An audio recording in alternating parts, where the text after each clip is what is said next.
This channel does not promote any violent, harmful, or illegal activities. All content provided by this channel is meant for an educational purpose only. বাহ, এবার হয়েছে স্বাদ। হ্যাঁ, অপূর্ব স্বাদ। MDH এর চাঙ্কি চাট মশলা, জীবনে আসল স্বাদ জাগলো। আসল মশলা yes MDH।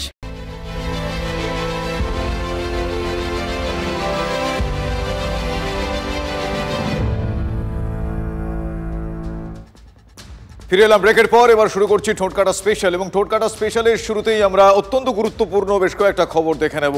বিগ ব্রেকিং, বঙ্গভবনে পাঠানো দিল্লি পুলিশের যে চিঠি, সেই চিঠিতে বিতর্ক। চিঠিতে বাংলা ভাষাকে বাংলাদেশি ভাষা বলে উল্লেখ করা হয়েছে। তৃণমূল বলল বাংলা ভাষাকে অপমান। দিল্লি পুলিশের দাবি, দিল্লি পুলিশকে ক্ষমা চাইতে হবে। আজকে দিল্লি পুলিশের তরফ থেকে যে চিঠি যায় বঙ্গভবনে, সেই চিঠিতে একটা এক্ষেত্রে পরের খবরটাও আপনাদের জানাই। এক্ষেত্রে দ্বিতীয় যে খবর এই মুহূর্তে আপনারা দেখছেন সেটা হচ্ছে গ্রেটার বাংলাদেশ মানচিত্র বিতর্ক সংসদে। বাংলাদেশের মানচিত্রে ভারতের অংশ, সরকারের পরিস্থিতির দিকে নজর রাখছে। সংসদে বিবৃতি দিয়েছেন বিদেশমন্ত্রী এস জয়শঙ্কর।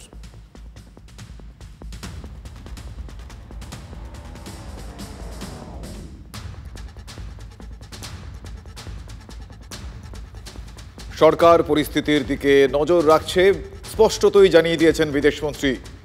সংসদে বিবৃতি দিয়ে বিদেশমন্ত্রী এস জয়শঙ্কর এ বিষয়ে চর্চা করেছেন। গ্রেটার বাংলাদেশ মানচিত্র বিতর্কে সংসদ, বাংলাদেশের মানচিত্র ভারতের অংশ,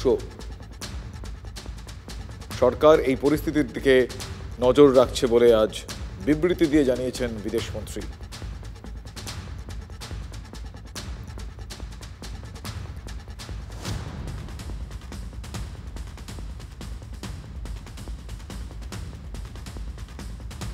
অন্যদিকে বারুইপুর ময়নার পর আরও দুই বিধানসভায় ভুয়ো ভোটার। বারুইপুর ময়নার পর আরও দুই বিধানসভায় ভুয়ো ভোটার। নন্দকুমার এবং রাজারহাট গোপালপুরে ভুয়ো ভোটারের হদিশ। ইতিমধ্যেই দুই অফিসারকে ডেকে পাঠানো হয়েছে।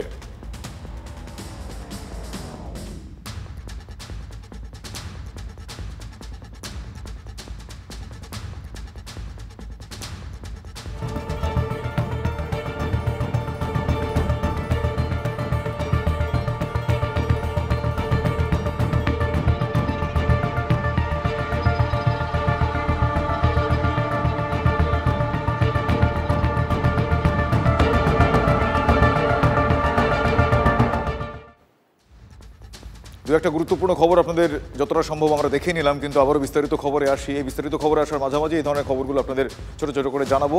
এবার যে খবরটি বলছে এটা হচ্ছে মর্মান্তিক দুর্ঘটনা। আপনারা জানেন, আরও একবার একটু ডিটেল বলা দরকার আছে, কারণ এই ঘটনা বেশ কয়েকটি প্রশ্ন সামনে এনেছে। মর্মান্তিক ঘটনাটা গতকাল সকালে ঘটেছে। খাট থেকে পড়ে ঘরের মধ্যে জমে থাকা জলে ডুবে মারা গিয়েছে মাত্র 6 মাসের এক শিশু, যার নাম ঋষিকা ঘরুই। রাজ্যে মায়েরা বোনেরা কাপড় হাঁটু পর্যন্ত তুলে যাতায়াত করছেন, জীবন হাতে নিয়ে যাচ্ছেন। যদি সামান্য মানবিকতা মুখ্যমন্ত্রী থাকে, উনি কনসার্ন ওই এলাকার কাউন্সিলর, চেয়ারম্যান এবং এমএলএ তাদেরকে কোমরে দড়ি বেঁধে গ্রেপ্তার করে নিয়ে আসুন। তাহলে বুঝতে হবে মুখ্যমন্ত্রী এই অপরাধের পাশে। একটি শিশু খাটে রয়েছে, সেখানেও জল যখন ঢুকেছে, তাদের অভিভাবকদের একটু সতর্কতা, একটু সাবধানতা, একটু নজরদারি বোধহয় দরকার হয়। সতর্কতা, সাবধানতা, নজরদারি, হয়তো আরেকটু সময় পেলে আরও বেশ কয়েকটি বিশেষণ শোনা যেত তৃণমূলের মুখপাত্রর গলায়। তিনি ওই ইনিয়ে বিনিয়ে বলে না, শিশুর পরিবারের দিকেই এক প্রকার আগুন তুললেন। আমরা জানি না, হয়তো পরিস্থিতি আমাকে এই প্রশ্নটা করতে বাধ্য করছে যে এই ঘটনার পরেও এ ধরনের ন্যারেটিভ তৈরি করা বা এই ধরনের পরামর্শ দেওয়া, সাজেশন দেওয়া, এটাকেই বোধহয় মানবিকতা বলে। সমস্যা কিন্তু নতুন নয়। জল জমার সমস্যা আগে যেখানে হয়তো 5 দিন জমা থাকতো, 4 দিন জমা থাকতো, এখন কোনো কোনো জায়গায় এইভাবে একদম সব ঘটির মতো, কলসির মতো, গড়নটাই তাই। সেখানে বড় জল এখন আগে 4 দিন জমে থাকতো, এখন 4 ঘন্টায় নামে। শুনলেন কি বলছেন তৃণমূল কংগ্রেসের মুখপাত্র? আগে 4 দিন জমে থাকতো, এখন 4 ঘন্টায় জল নেমে যায়। যে ঘরে এই ছোট্ট 6 মাসের ঋষিকার মৃত্যু হয়, ঘটনার 24 ঘন্টারও বেশি সময় পরে আমাদের প্রতিনিধি সুজয়, আমার সহকর্মী সুজয় এবং আমার অপর সহকর্মী দীপঙ্কর গিয়েছিল। আসুন দেখি কি দেখলো তারা। বিরাটির দেবীনগরে যে ঘরে ওই 6 মাসের শিশুটি খাট থেকে পড়ে গিয়ে মারা গিয়েছে সেই ঘরেই আমরা রয়েছি এবং ঘটনার 24 ঘন্টা পেরিয়ে গিয়েছে, এখনও এই বাড়ির এই ঘরে এখনও জল জমে রয়েছে। আমার সহকর্মী দীপঙ্কর দেখাচ্ছে যে জায়গাটি, এই জায়গাটি বাচ্চাটি পড়ে গিয়েছিল এবং এই যে খাট পাশে, এই যে লোহার খাট, এখানেই শিশুটিকে রাখা ছিল এবং এখনও পর্যন্ত শিশুটির ব্যবহার্য যে সামগ্রী, তার পোশাক, তার অন্যান্য সামগ্রী এখনও কিন্তু সেই খাটেই রয়েছে।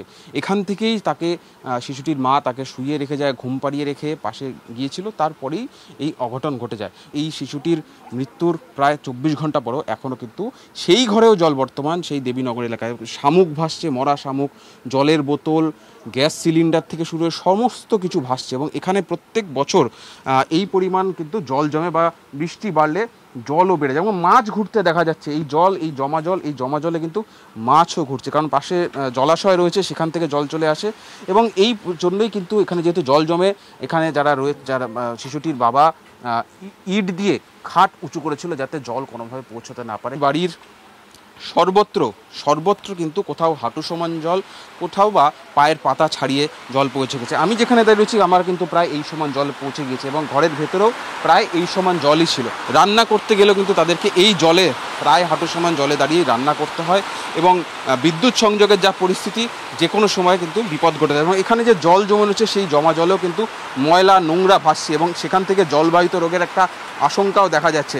পাশের ঘর, অর্থাৎ শিশুটি যে ঘরে ছিল তার পাশেই যে ঘর, অর্থাৎ তার দাদু ঠাকুমার ঘর, সেখানেও একই রকম অবস্থা, জল জমে রয়েছে এবং জল থেকে বাঁচতে ইট দিয়ে তবে তাদেরকে খাটে উঠতে হয়। এখান থেকে বেরোনোর রাস্তাটাও কিন্তু জল রয়েছে এবং বিপদ কতটা ভয়ঙ্কর, গেট থেকে বেরোলে এখানে দেখা যাচ্ছে ইলেকট্রিক মিটার, বিদ্যুতের তার, অর্থাৎ প্রত্যেক মুহূর্তে বর্ষাকালে যখনই জল এখানে জমে যায় তখন থেকেই তাদের বিপদ শুরু হয় এবং এখন আবার বৃষ্টি শুরু হয়েছে, যেটা স্থানীয় বাসিন্দারা এবং এলাকার বাসিন্দারা দাবি করছিলেন, যারা বলছিলেন যে জল কিছুটা নামতে শুরু করেছে, কিন্তু বাইরে আবার প্রবল বর্ষণ শুরু হয়েছে। আমরা ঘটনাস্থলে গিয়ে, ঠিক যেরকম আমার সহকর্মী দেখাচ্ছিলেন, আমরা ঘটনাস্থলে গিয়ে ঘটনাস্থলই বলছি, পরিস্থিতি দেখে এসেছি।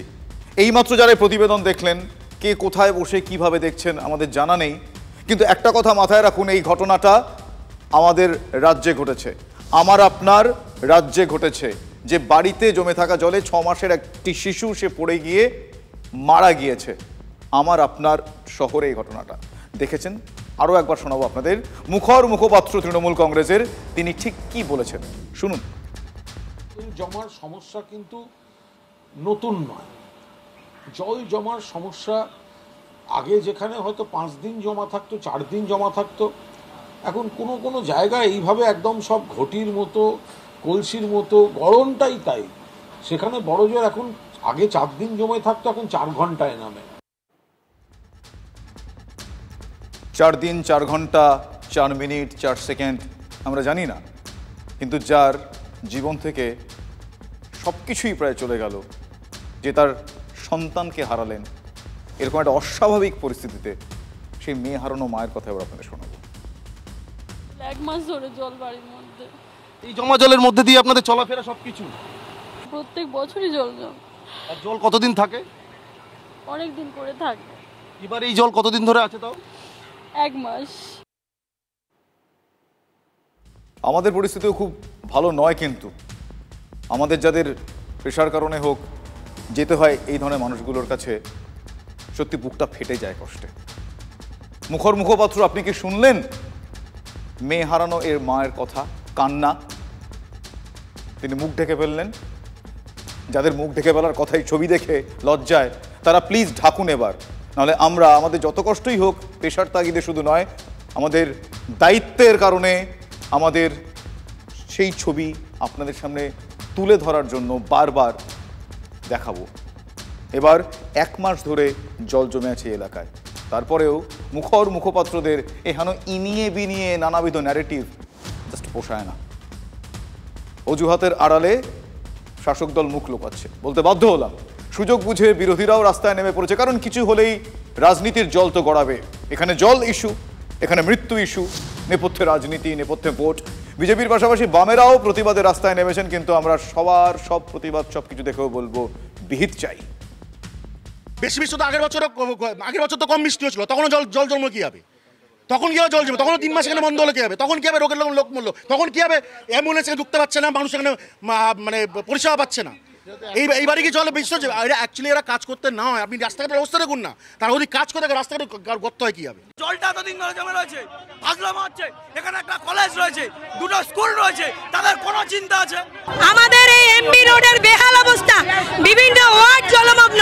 1,10,000 টাকা পূজা মণ্ডপে দেবে আর মার্কল খালি হবে, এই হচ্ছে উন্নয়ন। প্রত্যেকটা পূজা মণ্ডপগুলোতে 1,10,000 টাকা দিলে হবে না, এই 1,10,000 টাকা রাস্তার উন্নতির কাজে ব্যবহার করতে হবে। ফলে আমার অন্ততপক্ষে, আমি ঠোঁট কাটা সরাসরি আপনাদের বলছি, আমার দৃঢ় বিশ্বাস এই লজ্জাজনক ঘটনা ঘটার পর যে কোনো রাজনৈতিক মতাদর্শ নির্বিশেষে যে কোনো স্ট্রেচারের, যে কোনো ধরনের, যে কোনো পরিচয়ের মানুষ বলবেন যে এই ঘটনা ঘটার পর সজোরে একটা ছি বলতে হয়, আর কত তাড়াতাড়ি এই ধরনের ঘটনা যাতে আর না ঘটে তার ব্যবস্থা নেওয়া দরকার, সেটা নীতি হয়। কে কাকে দুষলেন, কাদা ছিটালেন, তাতে ওই মা হারানো মেয়ের কান্নাকে আটকানো যায় না। আচ্ছা, ভোটে জিতলেই কি 7 খুন মাফ? ধরুন 2026-এর নির্বাচনে তৃণমূল কংগ্রেস ভোটে জিতে গেল, তাহলে কি এটা প্রমাণ হয়ে যাবে যে বিরাটির ওই সব এলাকায় দিনের পর দিন জল জমে থাকে না? তারা প্রমাণ করতে পারবেন? আচ্ছা, প্রমাণ হবে ঘরের ভিতর জমা জলে ডুবে এই 6 মাসের শিশু একরত্তি মারা যায়নি? ভ্যানিশ করে দেওয়া যাবে ইতিহাসের থেকে যদি তারা জিতে যান আবারও? নেতারা সেরকমই বোঝাচ্ছেন, তারা অজুহাত দিচ্ছেন, ওপর থেকে নিচ মুখপাত্র শোনাচ্ছেন যে 4 দিনে জল নামতো আগে, এখন 4 ঘন্টায় নামে। এলাকার কাউন্সিলর প্রশান্ত দাসও কিন্তু ওই অজুহাতই দিচ্ছেন। সিপিএমের প্রকৃতির ভগবানের অজুহাত, ডান হাত বাম হাত আর অজুহাত। শুনুন। যে বৃষ্টি হয়েছে 8 ঘন্টার উপরে, 1 ঘন্টা, তাতে করে যে কোনো জায়গায় সমুদ্র হয়ে যাবে। কারণ প্রকৃতিকে ঠেকানোর মতো ক্ষমতা এই নালা হাজার ভালো থাকলেও সমস্যা মিটবে না, সবাইকে ঠেকানো যাবে। ড্রেন, নালা এগুলো সব তৈরি করা যাবে, তৈরি আছে, কিন্তু তারপরেও যদি প্রকৃতিকে এইভাবে বৃষ্টি হয় সেটা ঠেকাবে কী করে? অবশ্যই খামতি ছিল বিগত দিনে যারা ছিল, প্রায় 48 বছর ধরে একটা রাজনৈতিক দলের থেকে কাউন্সিলর যারা ছিলেন তারা এখানে। আপনি কত বছর ধরে আছেন? আমি 22 সাল থেকে আসি। 2022 সাল থেকে আমি আসার পরে জল নিকাশি প্লাস রাস্তাঘাটে ডেভেলপমেন্ট 60%-এর উপরে রাস্তা ডেভেলপ করেছি। এই যে শিশুকন্যার মৃত্যু, এর জন্য কার দায় কি বলবেন? এটা একদম উপরে ভগবান ছাড়া আর কিছু দায় দেওয়ার কিছু নেই। নিকাশির বেহাল অবস্থার জন্য, আপনি বেহাল দশার জন্য দায়? না না না, নিকাশির অবস্থা একদম যে খারাপ তা নয়। কাউন্সিলরও হাতে তুলে নিচ্ছেন সেই একই অস্ত্র, অজুহাত। মৃত শিশুর মা বলছেন 1 মাস ধরে জল জমে আছে। কাউন্সিলর দিব্যি সিপিএম, প্রকৃতি এবং ভগবানের ঘাড়ে দায় চাপিয়ে ভাবছেন যে বোধহয় পরিত্রাণ পেয়ে গেলেন। সেই সুরেই তার অনুগামীরাও গেয়ে উঠছেন, ইয়েস স্যার বলে। শুনুন। দায়ী কে, প্রকৃতি না প্রশাসন? প্রশাসন মোটেই দায়ী না, আমাদের কাউন্সিলর যথেষ্ট কাজ করেছে। এই তো ছবি দেখতে পাচ্ছি কাজ করেছে না। এখানে দেখুন, উনি সবেমাত্র হয়েছে, উনি তো একদিনে সব কিছু করতে পারবে না। ধরুন আমরা ছোট থেকে দেখেছি এইরকম অবস্থা, উনি তো হয়েই একবারে উন্নতি করতে পারবে না। ওই শনি মন্দির ওইসব রাস্তাতে উনি উঁচু করে দিয়েছে, সেও তো ডুবে গেছে। প্রকৃতির সাথে উনি কি করবে? বিরাট অনুগত, মানে তার বক্তব্য শুনতে শুনতে মনে হচ্ছিল, এটা আমার ব্যক্তিগত মতামত, তাকে অনুগত শ্রী অ্যাওয়ার্ড দেওয়া যেতে পারে। এলাকায় আরেক বাসিন্দা কি শোনালেন সেটা শুনুন। আপনি এখানকার কত বছরের বাসিন্দা? 35 বছর। 35 বছর ধরে কি এই জল যন্ত্রণা ভোগ করে? না, প্রথমে জমতো না, আগে জমতো না, তারপরে এখন মোটামুটি 15-20 বছর ধরে দেখছি যে জল জমা, আস্তে আস্তে দিনকে দিন জল বেড়েই যাচ্ছে। আসলে আমার মতন অনেকেই যারা ভাগ্যে বিশ্বাস করেন না, তারাও হয়তো বলবেন যে সবই কপালে লেখা ছিল, খোদাই করা ছিল, তাই হয়েছে। আসলে এভাবেই বোধহয় আমজনতাকে সব কিছু বুঝিয়ে দেওয়া যায়, আর আমজনতাও তাদের অসহায়তার চাপে অ্যাট লাস্ট সব কিছু বোধহয় মেনে নেন। উপায় নেই, তাই বিরাটির দেবীনগরের ক্লাস 10-এর ছাত্র আবির মণ্ডল তিনি অন্যভাবে ভেবেছেন। জমা জল এড়াতে ইউটিউব দেখে ভেলা বানাতে শিখে নিয়েছেন ক্লাস 5-এ পড়ার সময় থেকে। রাস্তায় আবিরের সঙ্গে আমাদের প্রতিনিধি সুজয় আর দীপঙ্করের হঠাৎ দেখা। দেখুন কি বলছেন আবির। ভেলা কেন ভেলা বানাতে হচ্ছে? আরে জলের কারণটা, জলটা বেশি হয়ে যাচ্ছে এই কারণে। এবার পায়ের উপরে তার জন্য মানে হাজা বা চুলকানি যাতে না হয় এই কারণটাই, তাহলে ভেলা করেই এই সাইড দিয়ে তাহলে যাওয়া যাবে। শুধু শোলা দিয়ে হবে নাকি কলা গাছ? কলা গাছগুলো সব কাটা আছে। কি করে শিখলে? এটা এমনি ইউটিউব দেখে শিখেছিলাম। কেন শিখতে হয়েছিল কেন?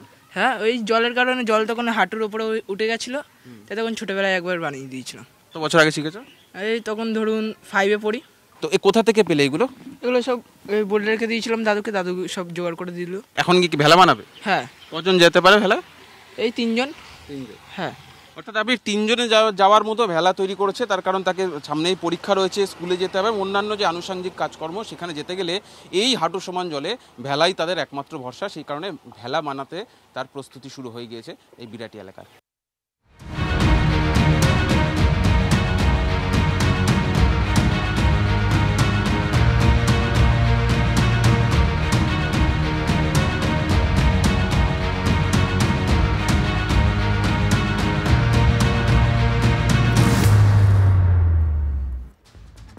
তৃণমূল ক্ষমতায় আসার পর যে সমস্ত বিষয়ে তারা কিছু প্রশংসা পেয়েছিলেন, তাদের সেগুলোর মধ্যে রাস্তা অন্যতম। রাস্তাঘাটে কিছু কাজ হয়েছিল, কিন্তু বাংলার প্রত্যন্ত গ্রামে অজপাড়া গায়ে পাকা রাস্তার আজ কি হাল জানেন? তাকে রাস্তা না বলে মরণ ফাঁদ বললে খুব কম বলা হয়। হাড়গোড় বেরিয়ে পড়েছে বাঁকুড়া থেকে বেলঘড়িয়া। দেখাবো সেই ছবি। বেলঘড়িয়া এক্সপ্রেসওয়েতে প্রতি মুহূর্তে বিপদের হাতছানি। নানলপ মোড় থেকে এয়ারপোর্ট, পায়ে পায়ে চাকায় চাকায় জীবনের ঝুঁকি। দেখুন সেই ছবি। কিছু বক্তব্য আছে আপনাদের শোনাতে বলবো পিসিআরকে। এক্সপ্রেসওয়ে নামে, কিন্তু এটা অ্যাকচুয়ালি যে এক্সপ্রেসের যে গুরুত্বপূর্ণ নেওয়া উচিত সেটা নেওয়া হয় না। হ্যাঁ, যখন তখন অ্যাক্সিডেন্ট হতে পারে। পুরো বেলঘড়িয়া এক্সপ্রেসওয়ে কৈখালি গিয়ে দেখুন খুব বাজে অবস্থা, প্রচুর জায়গা, ওখান থেকে ডানলাপ থেকে শুরু করে প্রচুর জায়গা। গাড়ির অবস্থা, গাড়ি এই যে আমাদের মেনটেনেন্সের এই যে গাড়ির অবস্থা খারাপ হয়ে যাচ্ছে, চাকা পাঞ্চার হয়ে যাচ্ছে। যে কোনো মুহূর্তে অ্যাক্সিডেন্ট হলো বলে কাল রাত্রিরে অলরেডি অ্যাক্সিডেন্ট হয়েছে। কাল রাত্রিরে ওই ফুটে একটা বাচ্চা ছেলে অ্যাক্সিডেন্ট করেছে স্কুটিতে। এভরিডে এই অবস্থা। জল পড়লে আপনি বুঝতে পারবেন না কোথায় জল কোথায় গর্ত। আরামসে যাবেন, এইসব জায়গাতে যদি আপনি পড়েন উল্টে পড়বেন। আর যেভাবে হাইওয়ে থেকে এখানে গাড়ি যায়, রান ওভার মাস্ট। এটা আমাদের প্রশাসনিক দুর্বলতা, কিছু করবার নেই। ভিআইপি রোড কিংবা ইটালগাছা রোড আলাদা কোনো ছবি আপনারা দেখবেন না। জায়গা আলাদা হয়ে যাচ্ছে, দুটো আলাদা জায়গা, কিন্তু ছবি দেখুন একই রকম লাগবে। কৈখালির আগে থেকে এয়ারপোর্টের আগে পর্যন্ত একেবারে খানাখন্দে ভরা রাস্তা। হলদিরাম, চিনার পার্ক জলে ডুবে। জলের নিচে কোন খন্দে গিয়ে চাকা পড়বে টের পাওয়া মুশকিল। কি হচ্ছে না, শুধু রাস্তা ডাইভার্ট করে দেওয়া হচ্ছে, আর যতটুকু কাজ করার দরকার কাজ হচ্ছে না। রাস্তাগুলো রিপেয়ার নেই, সাইডে সমস্ত সব সিমেন্টের ইট ফিট বিছিয়ে করেছে, তো রাস্তা দু সাইড থেকে ফুলে যাচ্ছে। কি বলবো, মানে এরকম জল জমে আছে। অফিস থেকে ফেরার জন্য তো মানে 6:30 থেকে অফিসে বেরোলে রাত্রির 10টা-11টা বেজে যাচ্ছে, 4 ঘন্টা লেগে যাচ্ছে। সকাল থেকেই জ্যাম, যত রকম পেশেন্ট আছে বা অফিস যাত্রী যারা আছে তাদের খুবই দুর্দশার মধ্যে পড়ছে। অটো চলছে না, অফিস যেতে প্রবলেম হচ্ছে, কোনো ট্রান্সপোর্ট পাওয়া যাচ্ছে না। বিজেপি আবার এই রাস্তায় গাছ পুঁতে প্রতীকী একটা প্রতিবাদ করছে তারা। প্রতীকের প্রতিবাদের ছবি আপনাদের দেখাই এবার। লেকটাউনে সার্ভিস রোডের ছবি দেখছেন। খানাখন্দেও রাজনৈতিক চাপানো তো তত চলবেই, তার কারণ ভোটের আগে সবকিছুই ইস্যু, কিন্তু ভোগান্তি সাধারণ মানুষের।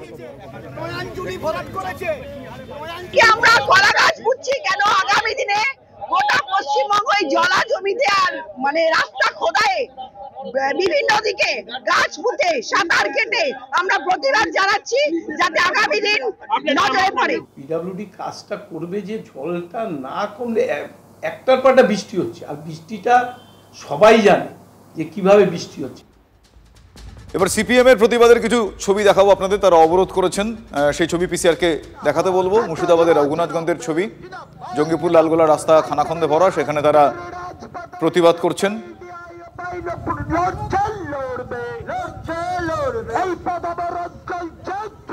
ভাগ্যিস বৃষ্টি হচ্ছে, বাংলার শাসক ফলে একটা বাহানা অন্ততপক্ষে পাচ্ছে, একটা অজুহাত তো মিলে যাচ্ছে। জরাজীর্ণ রাস্তায় শাসকের লজ্জা, জল থই থই ঢেকে দিয়েছে। দেখুন, এটা কিন্তু একটা রাস্তার ছবি আপনারা দেখছেন। ভুল করেও ভাববেন না আপনারা ভেনিসের ছবি দেখছেন, কোনো এআই করা ছবিও এটা নয়। এটা আপনার আমার রাজ্যের ছবি, ভোগান্তির ছবি।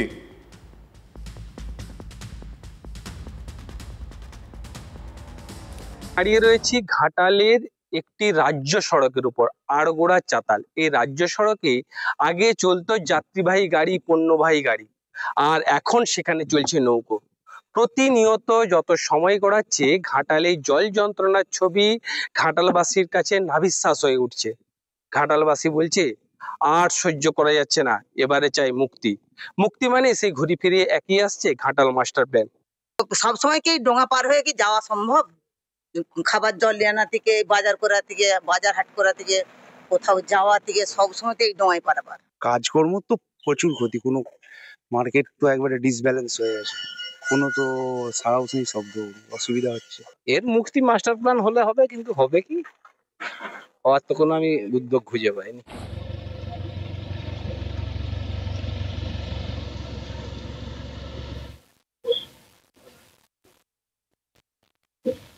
এলাকায় জল, সবার বাড়ি জল, কারোর হাঁটু জল উঠোনে, কারোর ঘরের মধ্যে হাঁটু জল, রাস্তায় মাজা জল, গাড়ি ঘোড়া চলছে না।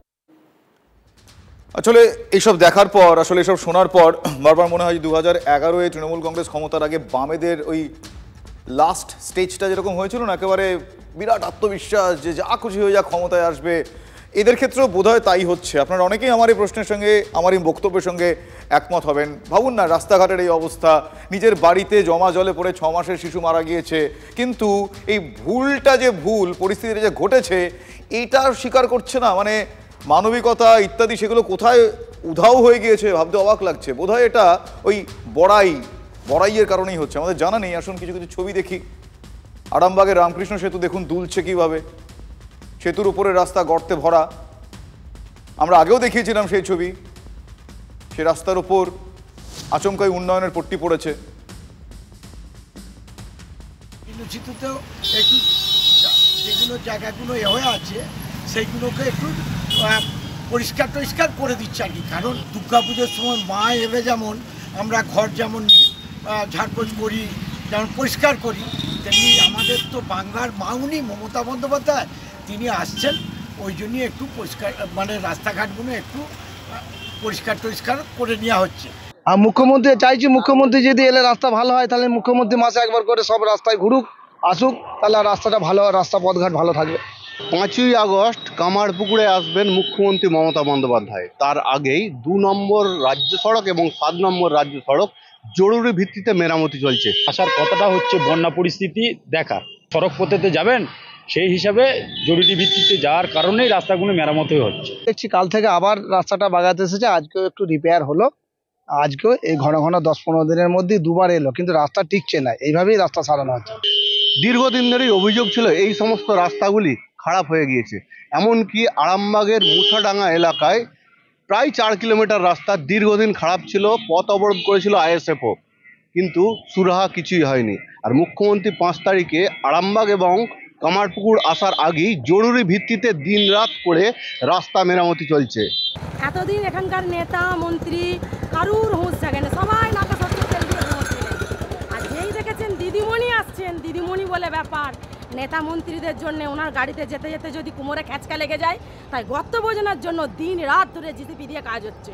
এলাকার মানুষজন প্রশ্ন তুলেছে, তাহলে কি সাধারণ মানুষ যে হাঁটাচলা করতে পারবে না, যাতায়াত করতে পারবে না, সেই দিকে লক্ষ্য নেই? মুখ্যমন্ত্রী আসার জন্যই কি রাস্তা মেরামতি হচ্ছে? ওই যে আপনাকে বললাম, মা আসছে, একটু তো পরিষ্কার করতে হয়, দুর্গাপুজোর আগে যেমন করি সেই রকমই একটু পরিষ্কার হচ্ছে। কালকে তো সকাল থেকে সন্ধ্যে পর্যন্ত যত নীলবাতি গাড়ি সব মোটামুটি এই রাস্তায় সবসময় আসছে যাচ্ছে, মানে এমন অবস্থা যেন মনে হচ্ছে পুরো সরকারটা রাস্তায় নেমে গেল। আমাদের একদিন এর জন্যই জরুরি ভিত্তিতে কাজ হচ্ছে, কারণ হচ্ছে রাস্তাগুলো কিছু কিছু জায়গায় গর্ত হয়ে গেছে, সেইগুলো রিপেয়ারিং হয়ে যাচ্ছে। হ্যাঁ, আমরা চাইছি মাসে একবার করে মন্ত্রীরা ঘুরুক, রাস্তা দিয়ে ঘুরুক, রাস্তাঘাটগুলো দেখুক। আমাদের যাতায়াতে খুবই দুর্বিষহ হচ্ছে, এবং সর্বত্র রাস্তায় আমরা যেখানে যাচ্ছি রাস্তা কিন্তু খারাপই আছে, গর্ত, খানাখন্ড, গর্তই ভর্তি। তাহলে রাস্তা আসুক, এলে রাস্তা ভালো হবে, আমরাও চাই রাস্তা ভালো হোক। এই সরকারটা পুরো উন্নয়নের জন্য নয়, পশ্চিমবাংলার মানুষের জন্য নয়, নিজেদের তদারকি করার জন্য, ওই নিজেদের যাতে না খ্যাচকা লেগে যায় কোমরে, যাতে দিদিমণির মাথাটা গাড়িতে না ঠুকে যায় গর্তই পড়ে গেলে, সেই জন্য নেতা মন্ত্রীরা হুবড়িকে উঠে পড়ে লেগেছিল।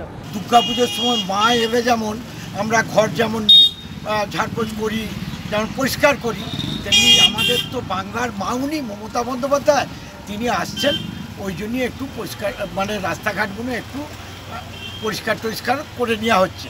আর মুখ্যমন্ত্রী চাইছি, মুখ্যমন্ত্রী যদি এলে রাস্তা ভালো হয় তাহলে মুখ্যমন্ত্রী মাসে একবার করে সব রাস্তায় ঘুরুক, আসুক, তাহলে রাস্তাটা ভালো, রাস্তা পথঘাট ভালো থাকবে। আসলে এগুলো সবই অসহায়তার বহিঃপ্রকাশ। তারা এতটাই অসহায়, তারা এই দাবি করছেন। না, এই মুহূর্তে আর কিছু বলার থাকতে পারে না। আসুন একটু গান শোনাই আপনাদের। মাথা ভাঙার লোকশিল্পী মনীন্দ্র বর্মনের গান শুনুন।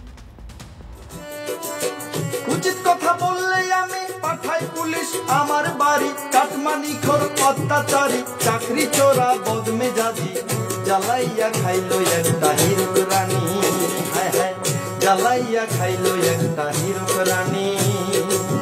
পরনে সাদা শাড়ি, পায়েতে হাওয়াই চটি, পরনে সাদা শাড়ি, পায়েতে হাওয়াই চটি। এই গান শুনে উদয়ন গুহ তার কিরকম ফিল হলো একটু তার আচরণেই দেখুন। আমি জানি না যে একজন মুখ্যমন্ত্রী বা মুখ্যমন্ত্রী ছেড়ে দিন, একজন ভারতীয় নাগরিক তাকে ইচ্ছে মতন যে কোনো ভাষায় গালাগালি করে, তাকে কটূক্তি করে গান বেঁধে সেই গান আমি গেয়ে বেড়ালাম, সেটা আমার স্বাধীনতা। এই যদি স্বাধীনতা হয় তাহলে এমনও তো হতে পারে যে অনেক যুবক মনে করতে পারেন যে এই গায়ককে ওই গান শোনার পরে ল্যাম্পপোস্টের সাথে বেঁধে পেটানো সেটাও সেই যুবকদের স্বাধীনতা, সেটাও তারা মনে করতে পারেন। সবই স্বাধীনতা হয়ে গেল। আমার সামনে পড়লে পড়ে বা আমাদের সামনে পড়লে পড়ে তো আমরা তো ও যে ভাষায় গান করেছে সেই ভাষাতেই ওকে উত্তর দেব, সেই ভাষাতেই ও উত্তর পাবে।